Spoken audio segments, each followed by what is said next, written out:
대우증권 고객 여러분 안녕하십니까? 아나운서 김소연입니다.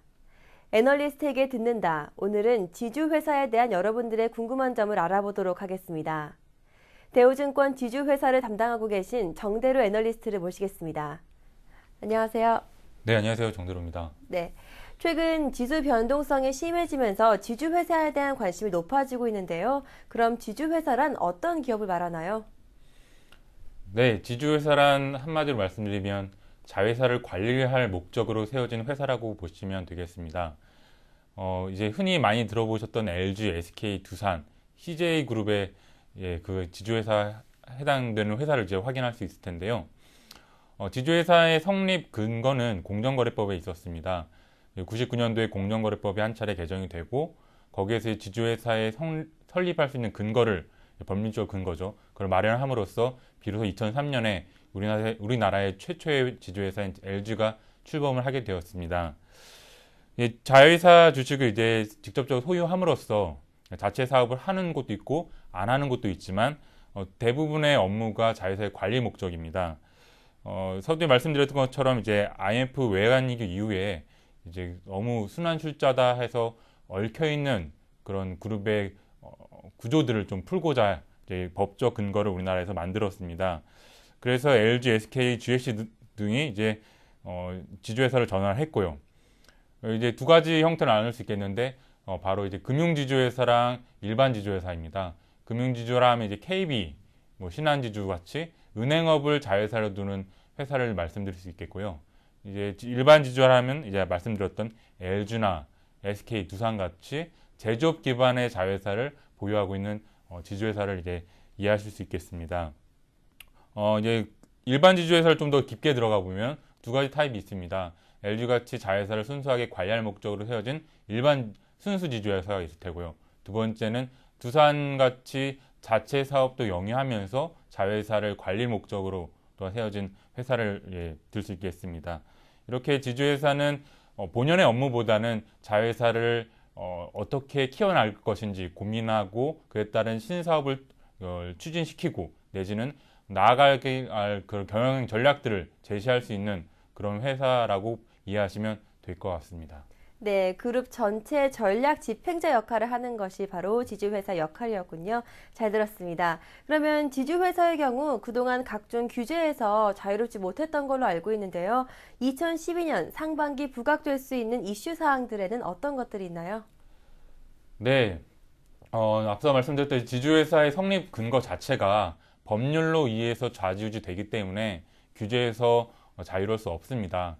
특히나 이제 다음 주면 총선을 이제 필두로 해서 올해는 12월 달에 대선까지 있는 선거의 해라고 할 수 있겠습니다. 따라서 선거를 이제 준비하고자 하는 야당과 여당이 각각 이제 정책이나 공약들을 지금 제시하고 있는데요. 그 관련 정책과 공약들을 살펴보시면 대부분 동반 성장 내지는 중소기업의 우호적인 정책을 내세우다 보니까 대기업에게는 좀 불리한 규제들이 많이 신설되는 느낌이 강합니다. 표로 정리된 것을 이제 한눈에 보실 수 있겠는데요. 가장 큰 것은 이제 출자 총액 제한 제도와 이제 신규 순환 출자를 금지한다. 이 두 가지 내용일 것 같습니다. 먼저 결론부터 말씀드리자면 이 두 가지 제도에서는 분명 지주회사는 불이익이 받는 것이 없습니다. 이유는 이제 지주회사로 전환했을 때 어떤 이제 당근, 즉 혜택을 주기 위해서 지주회사로 전환하는 걸 유도하는데요. 그것이 이제 삼성이나 현대차그룹 같이 소위 말하는 대기업들이 제한받는 것과는 다르게 지주회사는 이런 출총제나 신규 순환 출자로부터 자유롭다는 것을 이제 알 수 있겠습니다. 두 번째는 이제 일감 몰아주기에 대한 이슈가 있는데요. 이것은 이제 소위 말하는 재벌 그룹들이 소위 자신들의 2세 경영을 위해서 그 자본을 확충하고자 빵집이나 순댓국집 내지는 중소기업만이 이제 좀 더 부각될 수 있는 업종까지 침범을 해서 거의 독식을 하는 상황이 지금 연출되고 있습니다.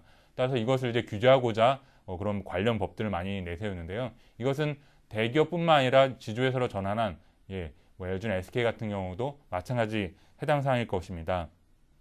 이런 것들이 이제 전국이 어떻게 돌아가냐에 따라서 실제적으로 영업상에 좀 불이익이 될 것으로 판단되고요.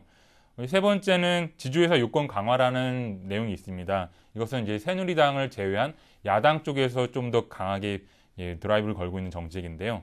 기존에는 점차 완화됐던 지주회사 요건들이 좀 더 다시 후퇴할 수 있는, 즉 좀 더 규제들이 까다로워질 수 있는 그런 것들을 나타나고 있습니다. 따라서 이것도 영업이나 재무 쪽에서 좀 부담이 될 수 있는 영역이라 할 수 있겠습니다. 마지막으로는 재벌세입니다. 재벌세는 지주회사로 전환했을 때 세금적인 혜택을 줄 수 있음에도 불구하고 자회사에서 한번 배당에 대한 과세를 했던 것들을 다시 배당금을 지주회사로 돌릴 때 한 번 더 과세를 함으로써 그런 쪽에서 세금의 이득을 빼앗겠다는 그런 정책이라서 과연 이것이 합리적인가라는 것은 이제 의문을 들겠고, 이것이 실제적으로 정책과 법률로 집행이 될 수 있는 것까지도 좀 의아시는 되지만 현재 이런 공약이 제시되고 있습니다. 이런 규제들이 많기 때문에 대부분 좋은 적은 없습니다. 따라서 이런 규제들이 현실화되느냐 안 되느냐에 따라서 지주회사의 솔직히 말씀드리는 그런 주가에도 영향이 좀 미칠 것으로 판단되고 있습니다.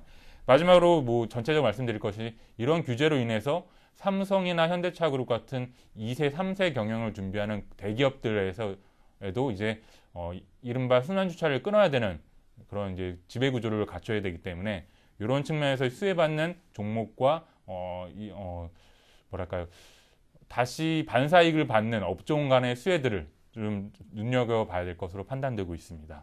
네, 잘 들었습니다. 그렇다면 중장기 전망은 어떤가요? 네, 중장기 전망이라서 딱히 지주회사는 자체적으로 영위하는 사업이 제한적이기 때문에 좀 판단하기가 어렵습니다. 하지만 공통적으로 항상 말씀드렸던 것이 규제의 영역이기 때문에요.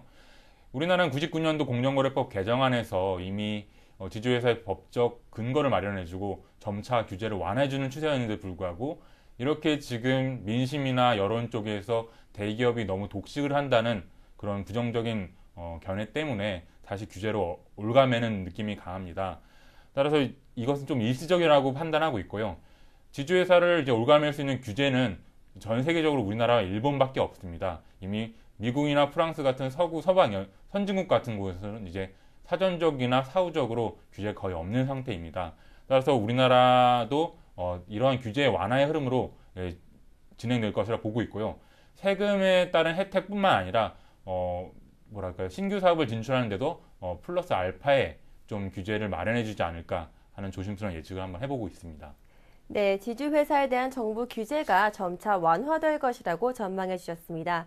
그렇다면 최근 기업들이 몸집 불리기를 하면서 대기업 외에도 지주회사를 늘리는 추세가 많이 일어나고 있는데요. 중소형 지주회사는 어떻게 보시고 대응 전략까지 함께 부탁드립니다. 네, 우리나라의 지주회사라는 타이틀이 붙은 종목들이 한 100여 개 정도 있습니다. 시장에서 제일 많이 알려진 건 당연히 대기업들인 LG, SK, 두산, CJ 정도일 텐데요. 잘 보시면 영업무역 홀딩스 내지는 풀머 홀딩스, 이렇게 홀딩스라는 단어가 붙은 종목들을 많이 보실 수 있을 것입니다. 대부분 역시 자체 사업을 하지 않고 핵심 자회사를 갖고 있는 것이 역시 그런 성격을 나타내는 주주회사라 볼 수 있겠는데요. 대부분 LG 같은 경우는 LG전자나 화학 같은 큼지막한 자회사들 많이 있는데, 그런 중소형 지주회사는 한 종목, 즉 핵심 자회사 하나를 이끌어가는 홀딩스라고 보시면 될 것 같습니다. 따라서 이 투자를 하실 때는 이렇게 여러 가지 종목을 보시는 것보다는 핵심 자회사를 선정을 해서 그것이 지주회사가 얼마만큼의 지분 가치를 들고 있는가, 그리고 실제적으로 지주회사가 현재 시가총액이 얼마나 돼 있는가 를 따져서 이제 괴리율을 좀 보시면 될 것 같습니다. 경험적으로 지주회사는 항상 할인율에 따른 트레이딩 기회를 제공해주고 있습니다. 자회사를 투자 지분을 갖고 있는 그 가치에 비해서 시가총액이 저평가된 것이 상당히 많거든요. 그래서 그것이 어느 정도의 할인율을 범위 안에서 트레이딩 되는 것을 살펴보시고, 그에 따른 할인율이 벌어질 때는 저평가 이슈로 인해서 매수를 하시는 것이 좀 옳다고 보고 있습니다. 네, 잘 들었습니다. 핵심 자회사 대비 저평가 종목을 발굴해서 트레이딩 매매 기회로 활용해보면 좋다고 말씀해 주셨습니다. 그럼 마지막으로 지주회사의 탑픽 종목과 투자 포인트 그리고 전략까지 들어보도록 하겠습니다. 네, 앞서 말씀드렸던 그 중소형주 전략은 그렇고요. 제가 담당하고 있는 유니버스 내에서 종목을 말씀드리겠습니다. 이미 지난번 촬영 때에도 말씀드렸던 것처럼 올해 2012년도에는 LG와 두산을 탑픽으로 추천해드리고 있습니다. LG는 앞서 말씀드렸던 것처럼 우리나라 최초의 지주회사이기 때문에 가장 안정된 지배구조와 사업구조를 갖고 있습니다. 보통 LG는 LG전자와 화학에 의해서 주가가 많이 이렇게 코릴레이션, 즉 상관계수가 높게 나타나고 있는데요.